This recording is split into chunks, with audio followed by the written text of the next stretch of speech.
This week I did The Shining, which is his third book, and it's good. It's definitely his most popular book, and I think a lot of that has to do with Kubrick's film adaptation, which is radically different from the book. And granted, I haven't read most of the Stephen King novels that I have read. I haven't read them in several years, but given what I remember, I don't even think I would put The Shining in the top 5. It is very good, though. The Shining is about a young, small family that takes up residency in the Overlook Hotel in Colorado, and they are going to be the caretakers for the course of the winter. Father Jack is an aspiring playwright who's recently lost his job as an English teacher because he caught some student slashing his tires and beat the shit out of him. And then they have a 5-year-old son named Danny, whose dialogue is, on the one hand, frustratingly precocious, like impossible to believe some of the shit that he says, and also very often just cringe-inducing. I don't know what it is about this book where the dialogue is just so weird and unpleasant. But that eccentric dialogue thing is actually one of the reasons that I embarked on this Stephen King thing to begin with, is all throughout my life reading his work, I've noticed there's something about the dialogue that bothers me, and I can never quite put my finger on it. If you have an idea of what I'm talking about, mention it in the comments. But yeah, so they inhabit this hotel, and the hotel is haunted, and they're alone in the hotel, and at first they have very limited communication with the outside world, and then ultimately they have no communication with the outside world. And shit just gets creepier and creepier, and ghosts start to appear. What makes it distinct, though, is that the kid, Danny, has something called The Shining, which is akin to telepathy and mind reading, and he can see ghosts. I don't know, but yeah, so Danny has The Shining, and apparently he has, like, the super caliber Shining. There's a chef who works at the Overlook Hotel named Halloran, who meets the Torrances, is the name of the family. He meets them when they first move into the hotel, and he gives them a tour of the kitchen and, regales them with some of the hotel's history. Halloran also happens to have The Shining, and he sees it in Danny, and they have telepathic communication. Kind of creepily, they go away into his car, this 5-year-old boy and this man they've just met moments ago. They go into Halloran's car, and I think they sustain like an entire conversation telepathically. But Halloran gives Danny this warning. He said, he doesn't put it in such stark terms as to say, this hotel is haunted as shit. But he tells Danny, you're going to see some shit because you have The Shining, and you're going to see sort of, I don't know how you'd put it, traces of violent things that have happened here in the past, or the traces of, I don't know, lives that have been lived. But, he says to Danny, they're like pictures in a book. They can't hurt you, just sort of blink and they'll go away. I think The Shining is Stephen King's first novel, which is kind of like, literary is a loaded term, but it's sort of like novel with a capital L.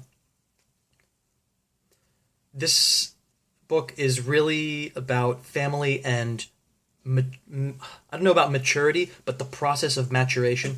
Halloran also warns Danny about going into room 217, where apparently something horrible happened, and it's the most infernally haunted room in the hotel. So he warns Danny emphatically, stay the fuck away from room 217. So Danny goes into room 217, and this is by no means the first sort of instance of, like, legitimate haunting that happens in the hotel, but it is the most important, because almost literally in the exact center of the book that Danny goes into room 217. Prior to going into room 217, all this crazy shit was happening in the hotel, and the parents, Jack and Wendy, were observing it and kind of trying to dismiss it, trying to reason away the paranormal stuff. But when they weren't doing that, when they weren't trying to dismiss it through reason, when they weren't doing that though, when the adults in the story aren't trying to dismiss the paranormal stuff through reason, they're sort of filtering the events of the book through the lens of their own lives. Wendy had a fucked up childhood, Jack had a fucked up childhood, They've both done some things in their adult life that they feel bad about. These memories, these past experiences haunt them and really dramatically influence their perception of the things that are going on around them. Danny, on the other hand, is only 5 years old. He really doesn't have much of a past to speak of. So whenever weird shit starts happening in the hotel, Danny, the child, is the only one, because he doesn't have a past, who's seeing it for what it is. Once he gets into room 217 and he experiences something horrible, suddenly he starts misreading things. This book is a story, I think, of Danny's maturation. It's the story of how our fucked up pasts sort of influence our perception of things, as I've said like 6 times now. And so the first half of the book, we see Danny as this totally innocent, somewhat naive kid. Then he has his trauma, and henceforth he is jaded and inclined to misunderstand things. Suppression is also a recurring thing that happens in this book. The caretakers of the hotel try to suppress the truth of things that have happened there, and the parents are trying to suppress the bad shit that's happened in their lives. And then, without giving too much away, the ruination of certain characters ends up coming from the boiler, which is in the basement, which you could consider analogous to sort of the subconscious. It's underground, it's hidden. So in a very weird way, The Shining is, I think, a kind of haunted coming-of-age tale.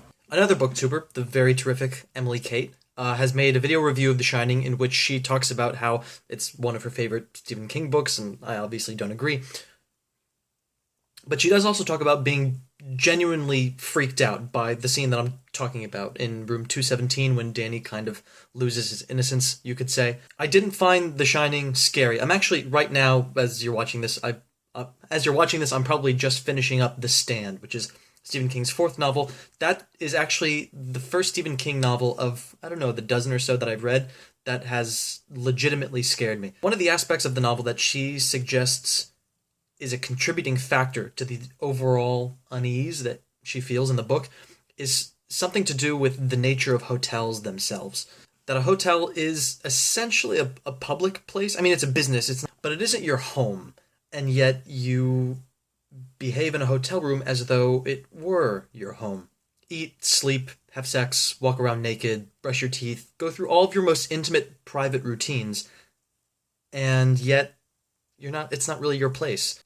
I can't put my finger on it, but it seems to somehow have something to do with this idea of The Shining as a coming-of-age story, and as a story about family and sort of the cyclicality of familial habits. My understanding is that in the sequel to The Shining, Dr. Sleep, we see that Danny, as an adult, has inherited his father's alcoholism.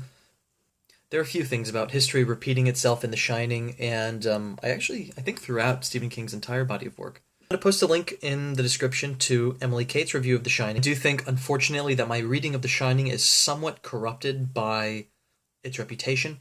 I think I did bring some unachievable expectations to the table. Nonetheless, I very much enjoyed it. I think it is a breakthrough for Stephen King in the course of his career. He's putting a lot more of himself into this book than he did with the previous two. So I would emphatically recommend it if you're a fan. Another thing Emily Kate talks about in her review is that The Shining is probably a good place for somebody to start if they've never read anything by Stephen King.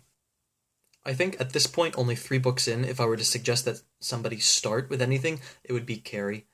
But yeah, so this is the first video where I was really kind of wary about my interpretation. It might be totally out in left field. If you think there's a grain of legitimacy to it, or if you think it's total bullshit, just let me know in the comments. And yeah, thanks for watching, and constant reader, I'll see you next time.